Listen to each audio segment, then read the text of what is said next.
Congolaises, Congolais, mes très chers compatriotes, en ce jour solennel du 30 juin, nous célébrons nos 65 ans d'indépendance.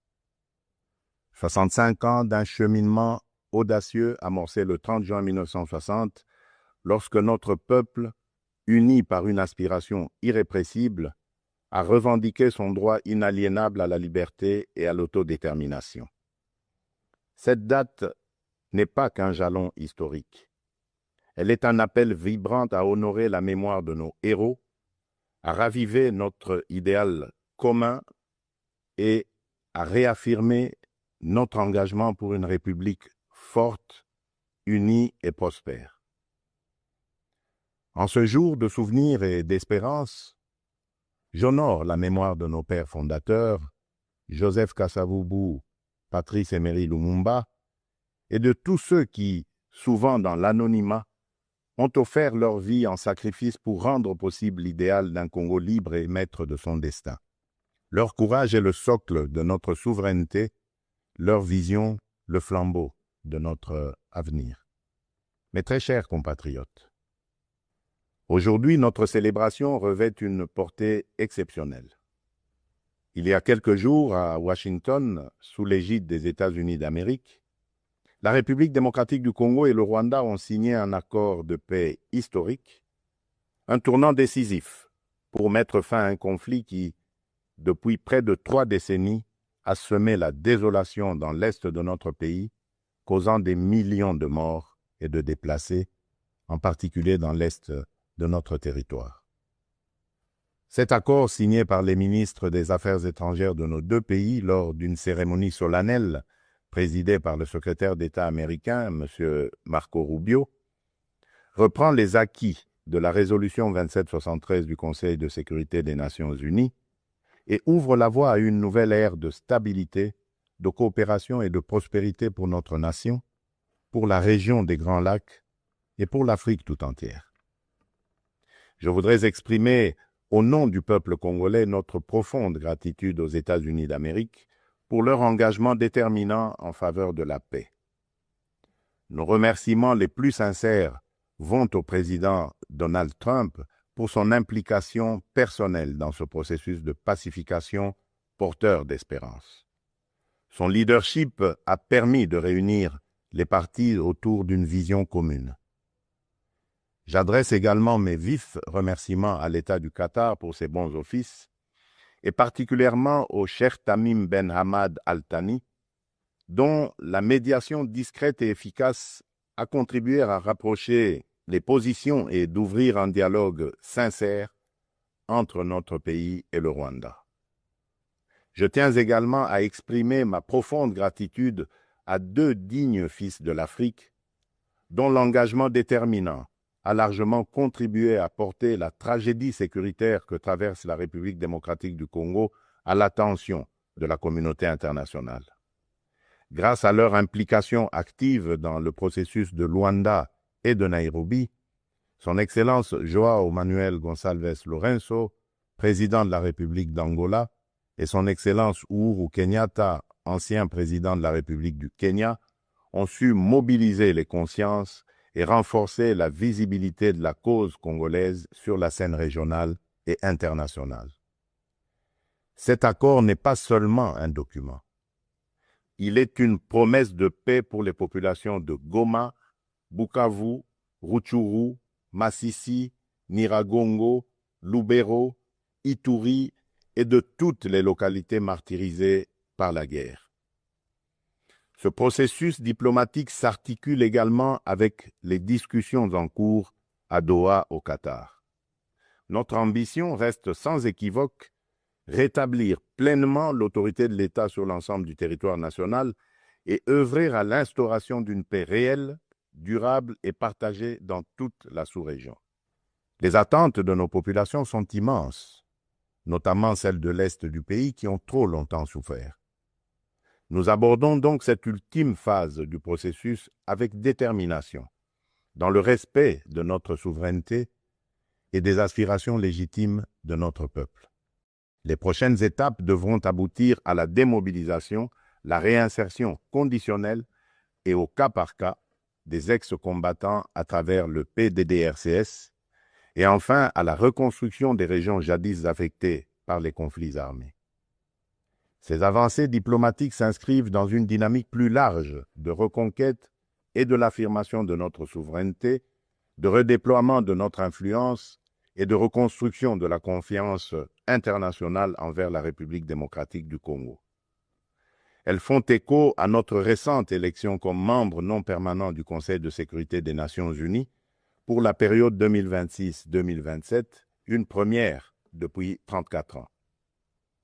Ce mandat n'est pas un honneur protocolaire, c'est une responsabilité politique et morale que nous porterons avec dignité en faveur de la paix, du multilatéralisme et des intérêts du continent africain.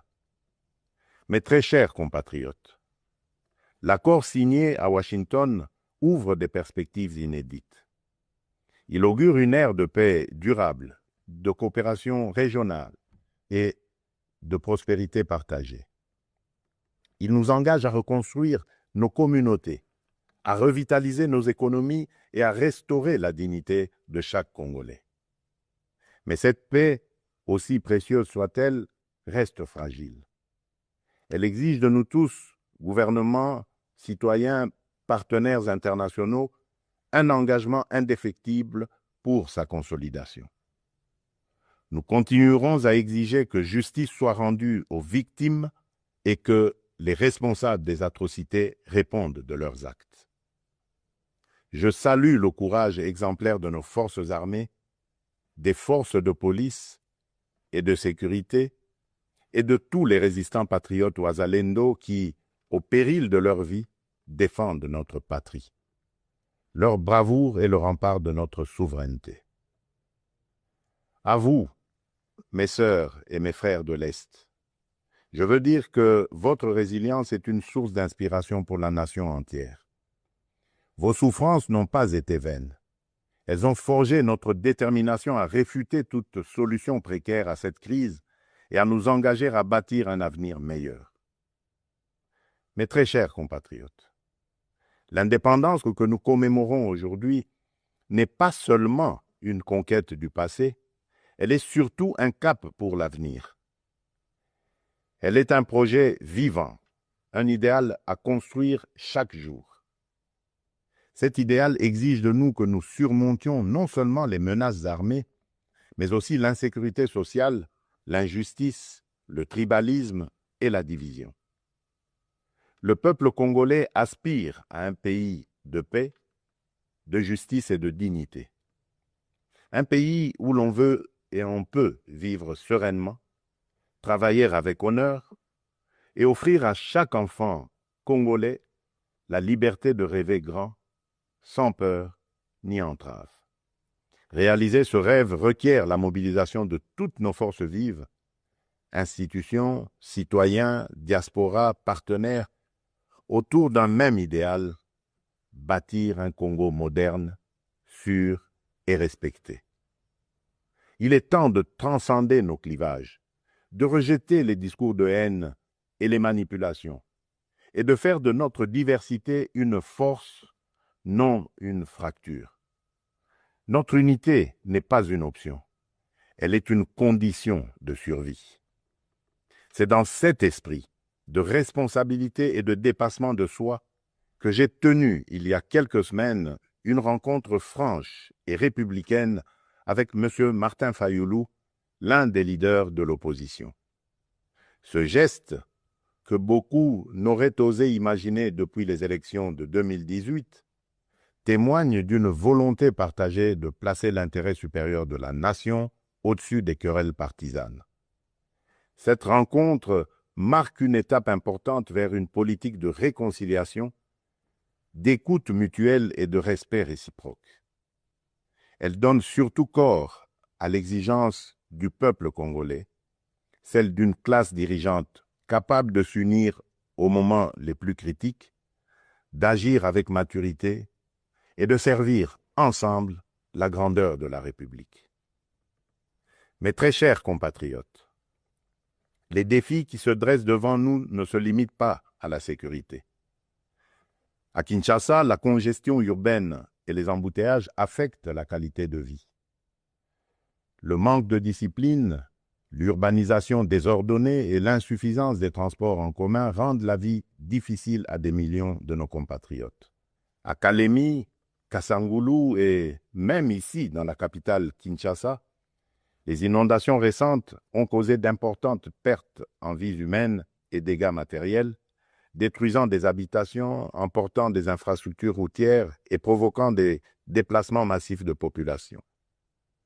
Ces événements climatiques extrêmes nous rappellent l'urgence d'agir à la fois sur le front de l'aménagement du territoire et de la résilience environnementale.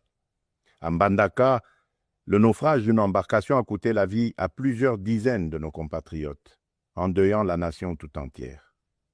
À Tshikapa, Kolwezi, Likasi, Kananga ou Kikwit, l'accès à l'eau potable, à l'électricité, aux soins de santé et à l'éducation reste une priorité pressante.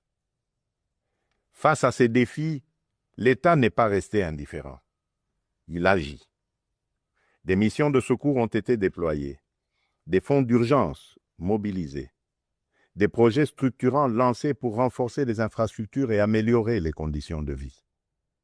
Mais ces efforts, aussi importants soient-ils, ne suffiront pas sans un véritable sursaut de solidarité nationale. Ils doivent être soutenus par une administration plus efficace, une meilleure coordination institutionnelle et la responsabilisation de tous les niveaux de pouvoir. J'en appelle également à un changement profond de comportement. Nous devons adopter une discipline collective, un civisme exemplaire et un respect des règles de vie en communauté. Aussi, je vous appelle à un sursaut patriotique, à une responsabilité individuelle qui fera de notre pays un modèle de stabilité et de progrès. Mes très chers compatriotes, fidèles à l'élan de notre indépendance, j'ai pris devant vous, avec une détermination sans faille, le serment de bâtir un Congo à la hauteur de nos aspirations. Avec constance et détermination, j'ai placé la transformation de notre nation au cœur de mon mandat, mu par l'ambition profonde de faire de la République démocratique du Congo une terre de justice, de prospérité partagée et de dignité retrouvée. Cette vision que je porte avec vous et pour vous irrigue chacune de nos décisions et sous-tend les réformes audacieuses que nous menons dans un esprit de renouveau et de souveraineté assumée. Aux côtés du gouvernement, j'ai engagé une série de réformes économiques, judiciaires et institutionnelles visant à asseoir un véritable état de droit, à éradiquer la corruption et à créer un climat des affaires propice à l'investissement et à l'initiative. Les premiers résultats sont tangibles. La croissance économique connaît un rebond durable. L'image de notre pays s'améliore sur la scène internationale et la confiance des investisseurs renaît. Ce regain de confiance se traduira prochainement par la signature d'un accord stratégique inédit avec les États-Unis d'Amérique dans le secteur minier. Cet accord marquera une étape décisive dans le positionnement de la République démocratique du Congo comme un acteur central de la transition énergétique mondiale et de l'économie verte émergente. Il visera à valoriser de manière souveraine nos minerais stratégiques, en particulier le cuivre, le cobalt et le lithium, tout en assurant une répartition plus équitable des retombées économiques au bénéfice des populations congolaises. Il ouvre la voie à la transformation locale, à la création des milliers d'emplois et à un nouveau modèle économique fondé sur la souveraineté et la valeur ajoutée nationale. C'est là le fruit d'un travail collectif, déterminé, au service d'un seul idéal, offrir à chaque Congolaise et à chaque Congolais les perspectives réelles d'un avenir meilleur. Malgré l'adversité, notre peuple a toujours fait preuve d'une résilience extraordinaire. C'est cette résilience qui nous a permis de traverser les tempêtes du passé et qui nous permettra de surmonter celles d'aujourd'hui. Le Congo d'aujourd'hui n'est plus celui du fatalisme et de l'impuissance. À l'aube du retour tant attendu de la paix sur l'ensemble de notre territoire, s'ouvre un nouveau chapitre de notre histoire, porté par le courage inébranlable, la résilience admirable et la solidarité agissante de toutes les filles et de tous les fils de la nation. À nos partenaires des États-Unis, de la Chine, de l'Europe, des pays du Golfe, du continent africain et du monde entier, je le dis solennellement, la République démocratique du Congo est de retour, prête à nouer des partenariats stratégiques, fiables, transparents et surtout gagnant-gagnant. Nous avons les moyens de notre ambition, des ressources exceptionnelles, une position géostratégique centrale, un peuple talentueux et surtout un leadership résolument tourné vers l'avenir. Nous sommes prêts à jouer notre rôle, notre partition face aux grands défis de notre temps. La paix, la transition énergétique, le développement durable et l'intégration africaine. Je tiens toutefois à réaffirmer avec clarté les lignes rouges de mon action. Les ressources de la République démocratique du Congo ne seront jamais bradées ni livrées à des intérêts obscurs. Elles bénéficieront avant tout au peuple congolais. Aucun compromis ne sera toléré en matière de souveraineté économique. La République démocratique du Congo ne vendra ni son avenir, ni sa dignité. Mes très chers compatriotes, le monde change et la République démocratique du Congo a son mot à dire. Notre jeunesse déborde de talent, notre sol regorge de richesses, notre peuple rayonne de dignité. Ensemble, poursuivons notre projet commun, celui de bâtir un État fort, une économie diversifiée, une société juste et équitable. Ce 30 juin, faisons de notre indépendance un idéal vivant, incarné dans chaque famille, chaque quartier, chaque ville, chaque province. Nous ne visons pas seulement la fin de la guerre, nous voulons une paix véritable, qui sera le socle d'un vaste chantier de reconstruction d'une société plus inclusive, plus solidaire et plus prospère. Le gouvernement s'y attellera avec rigueur et transparence. Mais ce chantier ne réussira que si chaque Congolaise et chaque Congolais y prend part. Alors unissons nos cœurs et marchons ensemble, main dans la main, vers un Congo fort, uni et prospère. Bonne fête de l'indépendance à toutes et à tous. Que Dieu bénisse la République démocratique du Congo, son peuple et tous ceux qui l'ont choisi comme pays de résidence. Je vous remercie.